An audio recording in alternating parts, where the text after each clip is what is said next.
Hi everyone, today we will talk about how to fix or how to solve the problem of queue on the application of Candy Crush Saga. You will click on settings.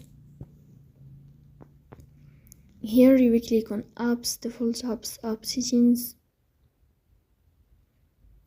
In this list you will search about Candy Crush Saga.